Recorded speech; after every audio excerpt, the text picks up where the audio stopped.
Anggota DPRD Provinsi Jawa Barat Hasbullah Rahmat menggelar acara penyebarluasan peraturan daerah Perda Nomor 2 Tahun 2022 tentang desa wisata. Acara yang diadakan di kawasan Meruyung, Kecamatan Limo, Kota Depok. Selasa 30 Juli 2024 ini bertujuan untuk meningkatkan pemahaman dan penerapan peraturan mengenai pengembangan desa wisata di seluruh wilayah Jawa Barat.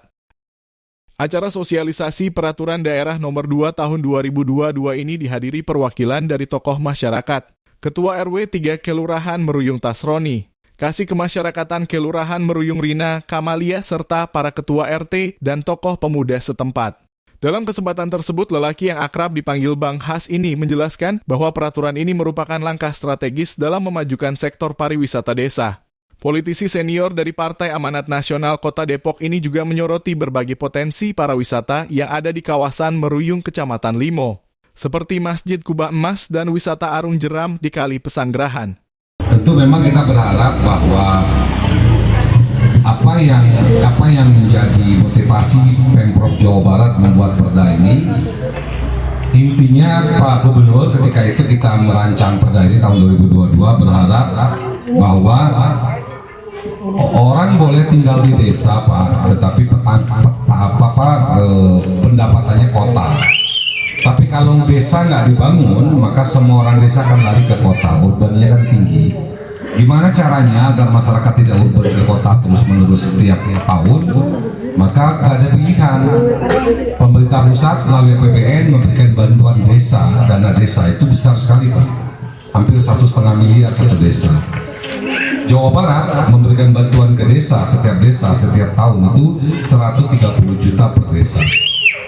Nah, kita mendorong perda ini untuk membangun desa-desa itu menjadi tempat kunjungan wisata. Selain paparan tentang peraturan yang baru, peserta juga diajak berdiskusi mengenai tantangan dan peluang dalam implementasi desa wisata. Dengan adanya sosialisasi ini, Hasbullah Rahmat yang terpilih kembali menjadi anggota DPRD Provinsi Jawa Barat daerah pemilihan Kota Depok dan Bekasi ini berharap adanya dukungan dari pemerintah dan masyarakat dalam upaya pengembangan desa wisata yang berkelanjutan. Khusus di Depok, khusus di Kelurahan Meruyung ini kan ada potensi ya. Kan namanya desa wisata tidak mesti harus alam, dia bisa berbasis budaya, berbasis kerajinan tangan, berbasis kearifan lokal, berbasis kuliner, ya berbasis seni dan budaya. Nah, di sini itu punya destinasi wisata religi namanya Masjid Kubah Emas. Kan alangkah eloknya juga kalau pengelola Masjid Kubah Emas berkolaborasi dengan pemerintah kota, menyiapkan space lahan di situ untuk ya anggap saja oleh-oleh lah karakteristik khas Kota Depok. Sehingga orang dari mana-mana yang nyampe destinasi datang kunjungan ke Kubah Emas tapi pulang bawa oleh-oleh khas Depok. Nah, itu saya kira perlu dipikirkan ya karena Kubah Emas ini kan udah terkenal di mana-mana. Kan yang datang kan tidak hanya orang Depok tapi luar pulau juga datang. Nah, yang kedua, di Meruyung ini kan punya potensi rafting ya, Arung Jeram di Kali Pesanggerahan. Nah, kalau ini dibangun dermaga start dan finish, dan bahkan dermaga finishnya dibangun warung nasi gitu yang masaknya dari kayu bakar, itu saya kira orang akan lebih mau makan di pinggir kali gitu ya. Tapi dengan catatan kalinya harus bersih, tidak boleh buang sampah ke kali. Terus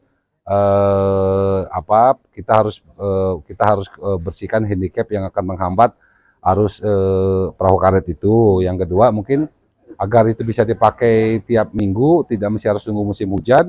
Mungkin perlu ada dibendung sedikit agar debit airnya kan bisa konstan mengalir. Jadi saya kira persoalan Meruyung ini punya potensi Masjid Kubah Emas, punya potensi Kali Pesanggerahan harus dikembangin agar ini mendapatkan nilai value bagi masyarakat. Dan tentu besar harapan saya anak-anak remaja di sini kan bisa diberdayakan ya mengelola rafting. Anak-anak remaja di sini diberdayakan mengelola parkir di Kubah Emas. Ibu-ibu di sini diberdayakan mengelola kantin ataupun warung oleh-oleh gitu ya khas Kota Depok di samping Masjid Kubah Emas. Saya kira itu penting itu. Karena payung hukumnya sudah ada perdanya kan, tinggal dikerjasamakan, dikembangkan gitu kan. Gitu. Kan tadi ya Abang sebutkan tiap tahun desa wisata dapat sekitar 176 apa? 130, setiap desa di Jawa Barat itu dapat bantuan keuangan dari Pemprov itu 130 juta setiap desa dari kita. Tapi kan dari APBN dia kan bisa lebih dari 1,5 miliar. Bisa 1 miliar, 1,5 miliar, tergantung desanya kan. Nah, artinya kan desa hari ini bisa mengembangkan potensi wisata agar orang kota datang ke desa. Orang lebih suka makan di pinggir sawah, pinggir kali, pinggir setu, pinggir danau, pinggir gunung gitu kan, seperti itu. Nah, tapi kan untuk menjadikan desa wisata itu dikunjungin orang kan harus dibangun fasilitas sarana prasarana, jalannya, penerangan lampunya, WC-nya, musolanya, termasuk supporting kantin ataupun UMKM-nya agar masyarakat tidak kelaparan kalau datang ke sebuah daerah, tapi ada yang jualan dan jalannya harus dilebarkan. Bila perlu dibuat trayek angkot khusus ke destinasi tujuan kota wisata itu, sehingga desanya akan berkembang. Gitu loh, dan masyarakat akan mendapatkan nilai value ekonomi di situ. Dan kalau itu udah tumbuh berkembang, orang nggak akan mungkin mau lagi menjadi pekerja buruh pabrik dan bangunan di kota urban. Dia tetap aja tinggal di stay di desanya. Toh orang kota datang ke desa mereka kok bawa uang gitu. Mereka juga menata desanya. Nah itu kan bisa berkembang nanti kerajinan tangan, kuliner, terus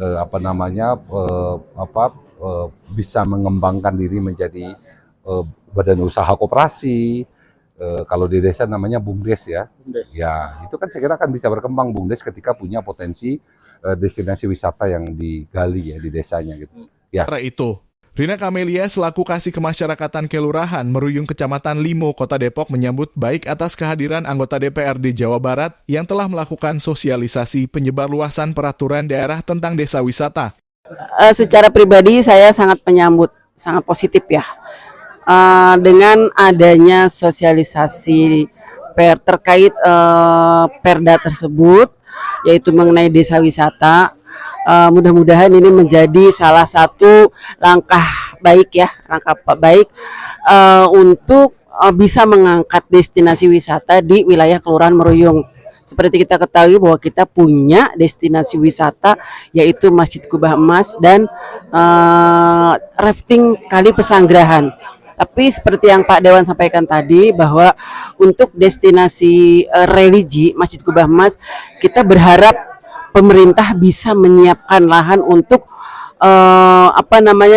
dijadikan sebagai sentra oleh-oleh, sentra kuliner, ya, sehingga mungkin para wisatawan yang datang berkunjung ke Masjid Kubah Emas mempunyai ciri khas. Oh, saya dari Masjid Kubah Emas nih, oleh-olehnya ini gitu.